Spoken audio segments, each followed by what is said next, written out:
You will hear a number of different recordings, and you will have to answer questions on what you hear. There will be time for you to read the instructions and questions, and you will have a chance to check your work.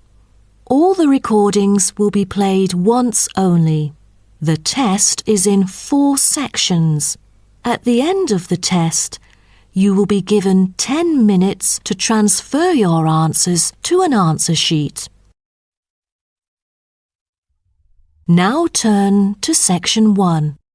Section 1.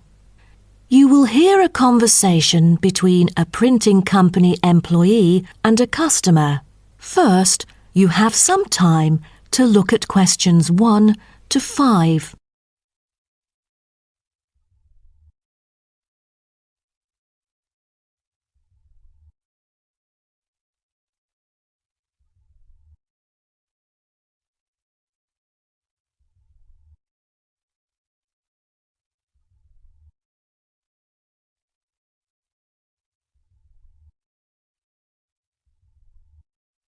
You will see that there is an example which has been done for you.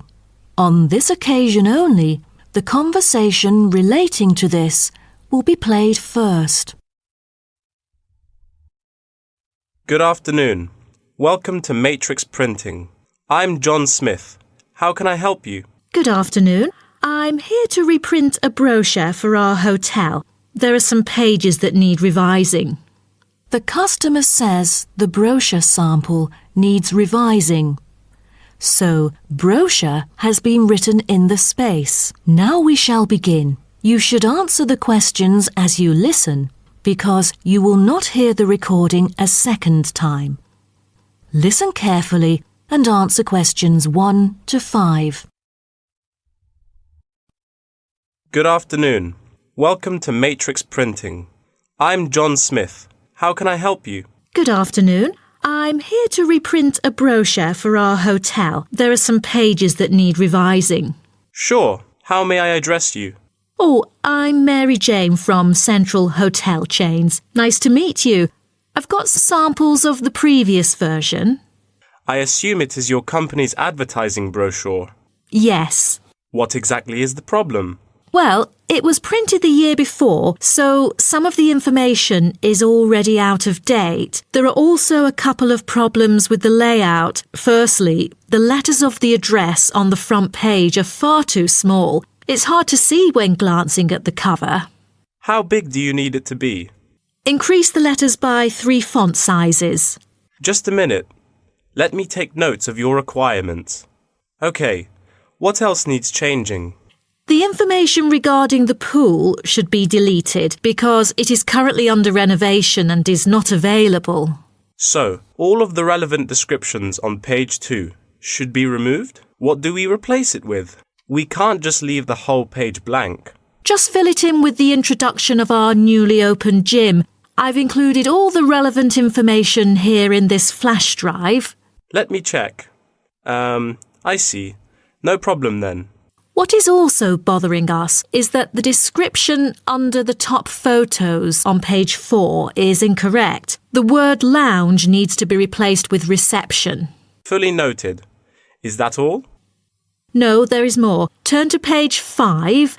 We feel that showing merely the picture of our exterior and interior decoration does not fully represent the appeal of our hotel.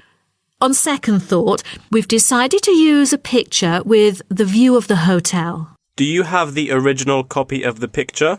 Yes, it is also enclosed in the flash drive. Okay, we'll re-edit the whole layout of the photos. Great. Before you hear the rest of the conversation, you have some time to look at questions 6 to 10.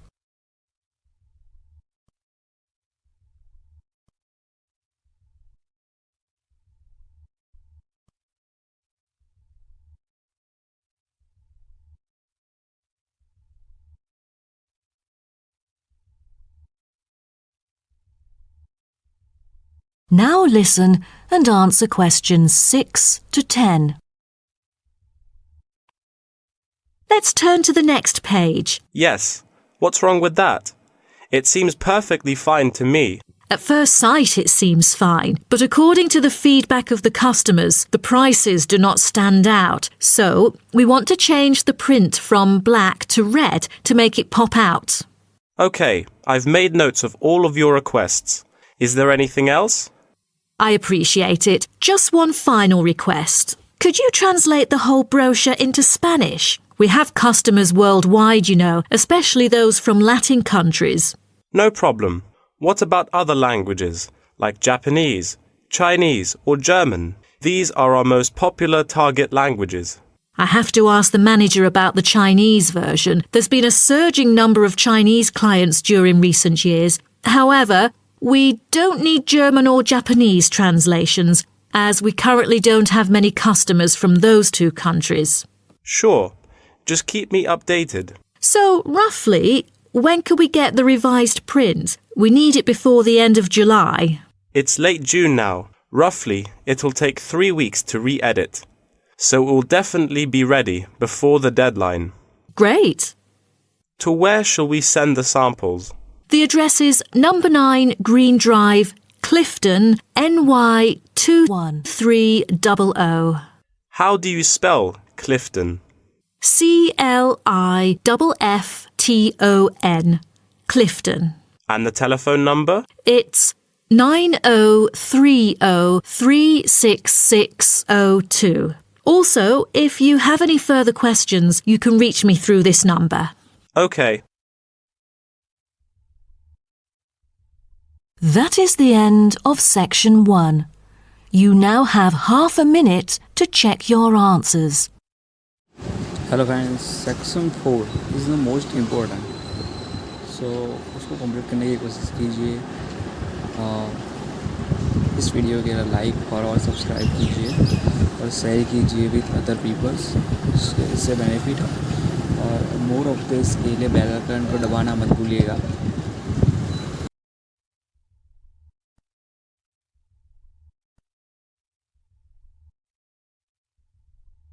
Now turn to section 2. Section 2. You will hear a guide talking to a group of visitors about a national park.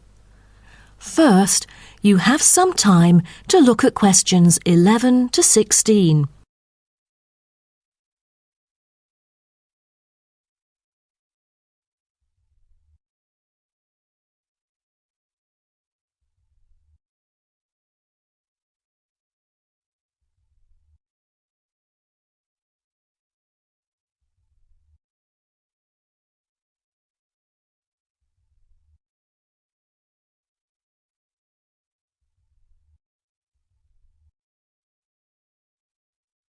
Now listen carefully and answer questions 11 to 16. Welcome to Byron National Park. I am Jim Carson, your tour guide for the trip. First, I'd like to give you some basic information about the park. Covering 7,000 acres of land and spanning across 3 states, Byron National Park was established to protect the area's most spectacular scenic values. With unique geological features, natural history, and native plant and animal life, it is an ideal destination for recreation as well as research purposes. The park has a breathtaking waterfall connecting the longest river in the country, but it is most renowned for having the largest subtropical rainforest worldwide. There are many layers of tall, medium, and low vegetation growing with seasonal variations in the park. It is a place where the air seems green. Ardent hikers can find an awesome array of options here. Apart from the dense green rainforest, tourists can also hike along the mountain trail. Despite the stunning view, taking photos is not advised on the way up, I'm afraid, as one might get distracted and the narrow trail by the sheer cliff is quite dangerous. When you reach the top of the mountain, there is nothing better than having a picnic under the trees with your family. Accompanied mostly by wildlife, walkers as well as cyclists may find the bush track a good choice for having a tranquil time to themselves.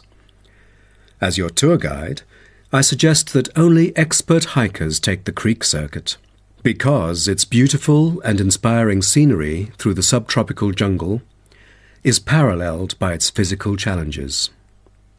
A list of transport is available within the park. Bicycles are a popular choice, as it is the most flexible way to get around. Electric trams are temporarily closed for maintenance. Boat trips down the river are an ideal way to spend a tranquil afternoon. Rest assured that transport within the park is covered in the bill. Extreme sports is another highlight of the park.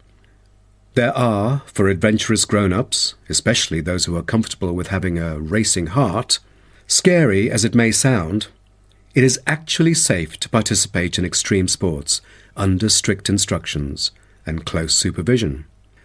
Abseiling is available regardless of the weather. It is a fun way to overcome fear of heights, gain new skills, and get an adrenaline rush. Bungee jumping and paragliding are also available, except for during the summer. At this point, you might worry about meals here. Well, even though there is only one restaurant in the park at the moment, the variety of dishes is astonishing. There are 2 meals included in the price. Just get your meal ticket at the reception before dining. Also, there is no need to make reservations or worry about availability, since there are plenty of tables. Before you hear the rest of the talk, you have some time to look at questions 17 to 20.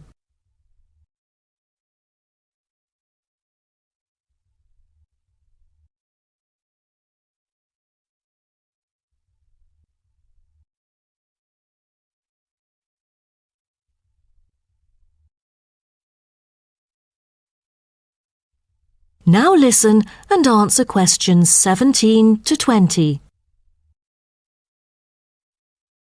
During your stay here, you might want to know what there is to do. Let's turn to the plan so I can familiarize you with the layout of the park.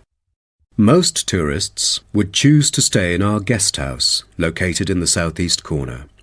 It features 63 tastefully appointed guest rooms, many of which offer spectacular views of the park. You'll find a home away from home at our guest house. But for those who want to experience the natural beauty up close, there is also a campsite. When you get out of the guest house, go straight ahead, turn right at the end of the road. To your left, there is a campsite amongst the trees where you could spend a night under the stars together with owls and chipmunks.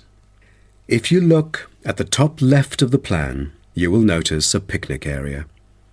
You can either bring your own food, or we can deliver food to you.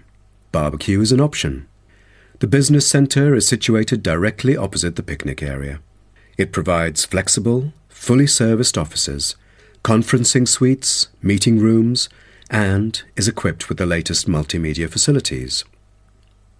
Wired, as well as wireless, high-speed internet is available within the entire premises. The centre is designed to cater to both individual travellers and corporate groups. Visitors can also go to the museum, which holds a vast collection that exhibits local history and a natural habitat. You start from the guest house, just turn left at the first conjunction, then walk past the tea house, turn right. You'll see the museum after making the third right. Have you found it? Pretty easy, right? To spend a delightful afternoon with a book and a fresh cup of coffee, you can go to the only cafe in the park. From the guest house, you go straight, then take the second right, and you'll see the cafe right in front of you. You might want to check out our all-season tennis court, which offers instruction for all ages and skill levels. It is located right opposite the cafe. That is the end of section 2. You now have half a minute to check your answers.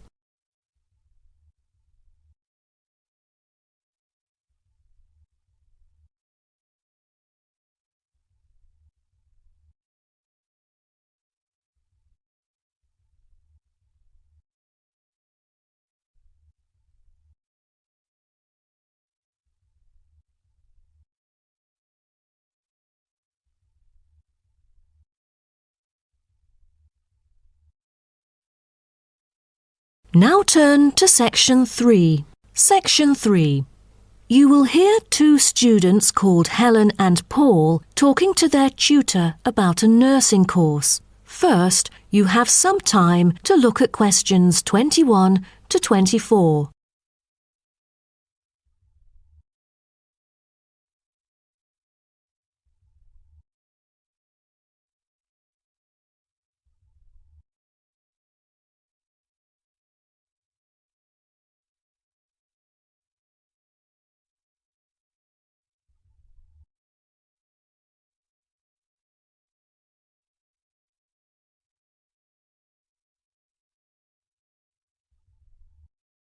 Now, listen carefully and answer questions 21 to 24. Helen and Paul, congratulations to you both for doing so well the past semester. You two have exhibited an impeccable performance during your first year in the nursing program. I'd like to get some feedback from the two of you to better improve the program and to provide guidance for our prospective students. I'd like to start with you, Helen. So, first of all, which aspect of the program impressed you?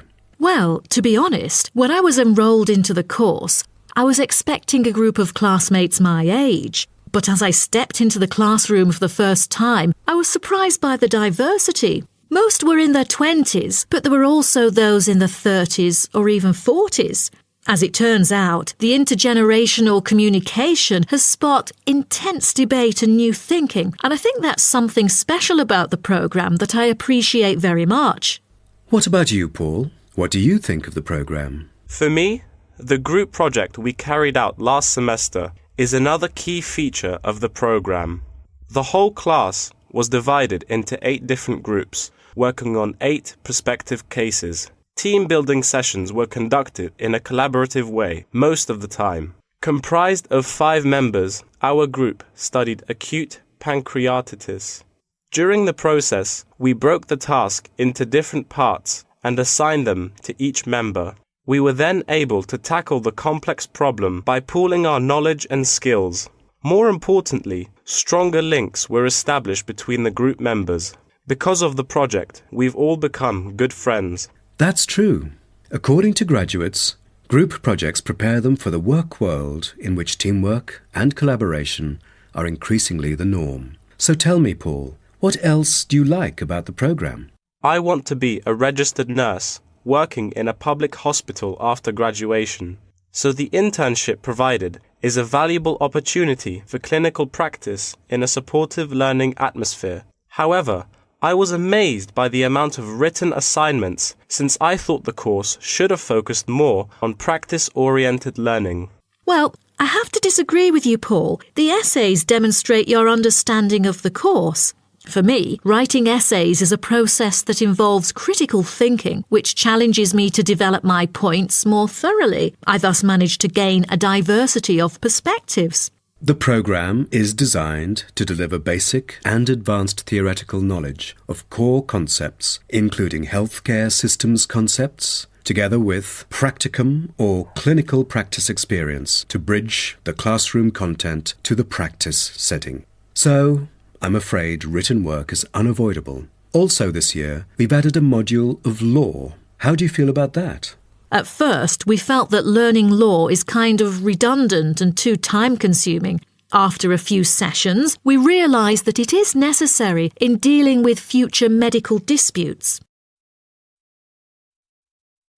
Before you hear the rest of the talk, you have some time to look at questions 25 to 30.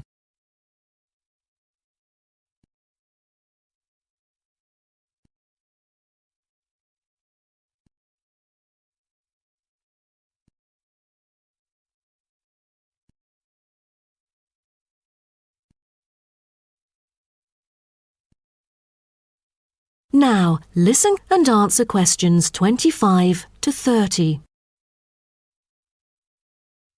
Do you have any suggestions for prospective students? What bothers me most is handing in essays on time. I almost missed the deadline once because there were 3 essays due within the same week, so rationalizing your time is critical. Well, that's true. The lectures deliver so much useful information. I have poor memory, so I kept making notes and revisiting them on a regular basis. To my surprise, at the end of the semester, I have learnt the key concepts by heart. How was the research? I heard that it was quite challenging. How did you manage to overcome the difficulties? That's true. The majority of us had no clue how to carry out the research at first. Fortunately, when I was digging up reference materials at the library, I sought help from the librarian. She taught me about finding the appropriate resources and choosing the proper research methods. Have you checked out the online forum? Yes, it has become a habit for me to visit the forum regularly. In a sense, it extends classroom learning. It is where the students post academic problems that they come across and get support from the faculty members. Some of my classmates didn't do so well during the placement tests. I feel that background reading is necessary. Lastly, do you have anything to say to the freshmen? I was really ambitious at first, trying to get straight A's on my transcript. I made tons of notes and worked hard even on the optional assignments to get extra credit. I stressed myself out before having an emotional breakdown. After consulting my advisor, I found it important to set realistic goals. Don't push yourself too hard. It is wise to sort out your priorities. Thank you for coming here today and providing valuable feedback on the program. Have a great summer break. That is the end of section 3. You now have half a minute to check your answers.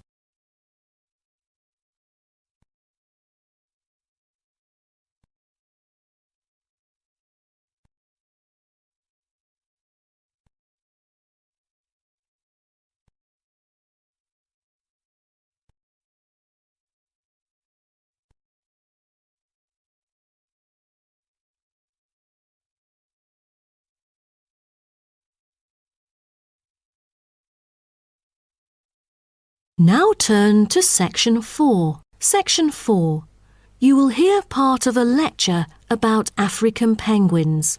First, you have some time to look at questions 31 to 40.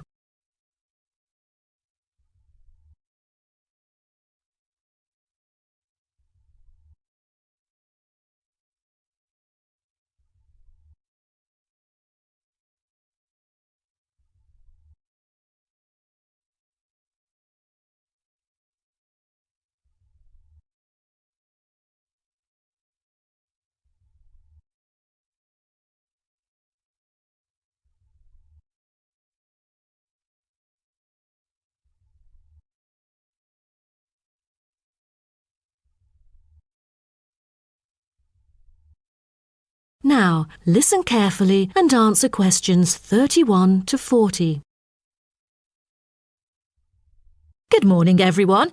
Today's lecture is about a type of adorable animal, the penguin. When you think of penguins, you may picture them surrounded by snow and ice. But not all penguins live where it's cold. African penguins live in the southern tip of Africa.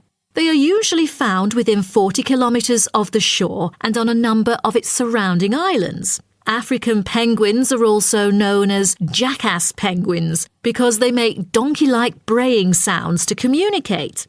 African penguins can keep their body temperature at a stable level, but their land habitat can get quite warm, so there are a number of ways for them to stay cool. They limit their daylight movements on breeding sites on land to early mornings and early evenings to avoid too much sun. The pink glands above their eyes can help them cope with the temperate climates. Like other penguins, African penguins spend most of the day feeding in the ocean, which also helps keep them cool. Being a type of small to medium-sized penguin species, African penguins average about 60 centimetres tall and weigh up to 3.6 kilograms. They have a black stripe and a pattern of unique black spots on their chest. Males are larger than females and have larger beaks. Even though they are categorised as birds, African penguins aren't able to fly because of their heavy bones. Their wings are more like flippers that make them particularly suited for life in the water. When they're on land, their flippers and their tails help them keep their balance and walk upright. African penguins begin to breed at the average age of 4. When a male and female pair up, they tend to breed together for the rest of their lives. Most other penguins nest and lay their eggs out in the open, but African penguins have a different approach. They dig holes under bushes out of their own excrement, called guano, so they are sheltered from the sun and predators.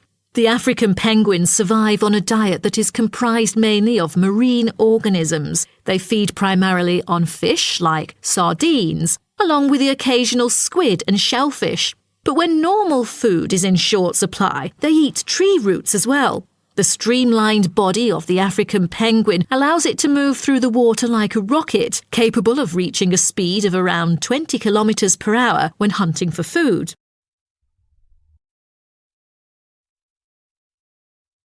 The African penguin's smaller size means that it has many predators both in the water and also on dry land.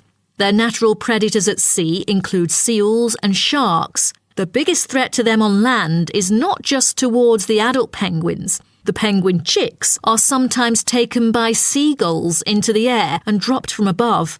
The seagulls could thus feed on them. At risk from predators, young penguins are protected for about 40 days after hatching by both parents. They will leave the colony when they are between 3 to 5 months old and will return a few years later. The entire surface of their body is densely covered with feathers, which fall off during the winter. This process is called molting and takes about 3 weeks to complete. During that time, they are unable to forage. Therefore, prior to this, African penguins spend about 5 weeks laying down fat deposits. They generally live between 10 to 15 years. However, many do not reach their full lifespan. Their population has drastically declined. Approximately 120,000 African penguins remain in the wild, and their population has decreased by 90% in the past 60 years. They are considered to be vulnerable and have been listed as being endangered. 2 major factors have contributed to their decline. They are struggling for nesting space due to human disruption and competing for food due to overfishing and pollution. With the limited number of breeding pairs, survivorship becomes difficult for African penguins. This makes them especially vulnerable as environmental conditions change or an outbreak of a disease occurs. For instance, avian malaria has caused 27% of the captive breeding penguins' deaths annually. The more genetic diversity there is within a species, the higher the likelihood that at least some of the individuals will adapt and survive. That is the end of section 4. You now have half a minute to check your answers.